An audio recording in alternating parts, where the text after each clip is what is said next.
Talk us through from a higher level here where you feel this inflation battle is, what needs to be done as far as the Bank of Canada specifically is concerned. We had one cut already. They were pointing at July saying maybe two coming, but that looks like it's going to be kicked down the road a little bit. A lot of people in a tough spot, I think, coming up here in the next few months as far as mortgages are concerned.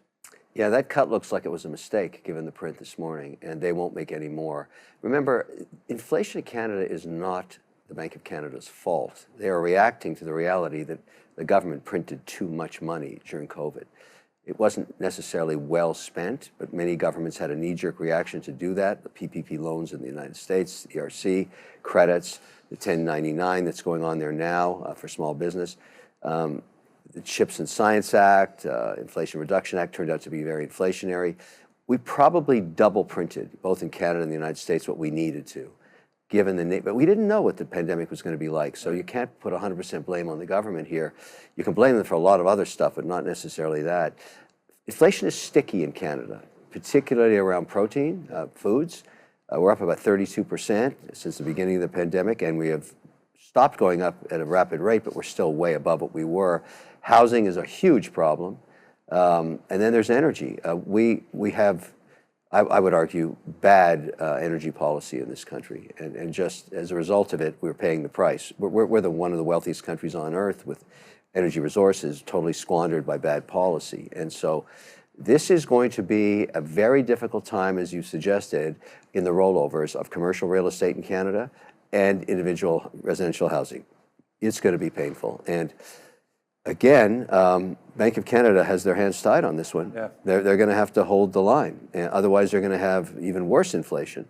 And so I think there's a bigger issue at play here about the governance of Canada and the policy in Canada, and what should be done next is a good question.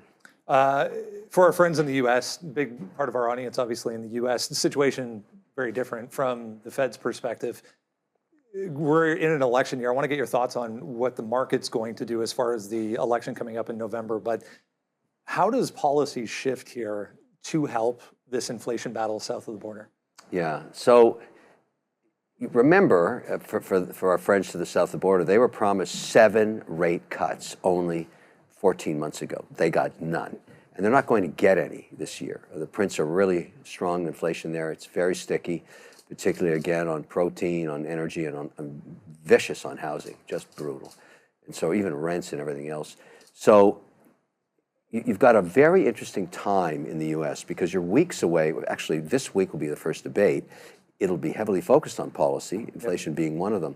But they have some other issues. They've got border security, which is a massive issue now with the imagery of every day what's happening over the Texas border.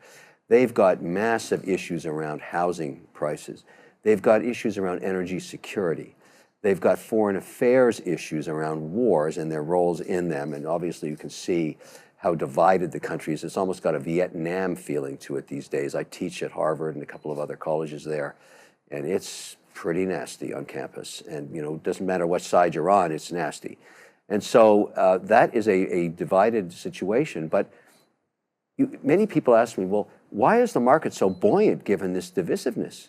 Well, because there's a 50-50 chance that we're having an administrative change south of the border to a very accommodative, pro-business, low-tax, lighter regulation.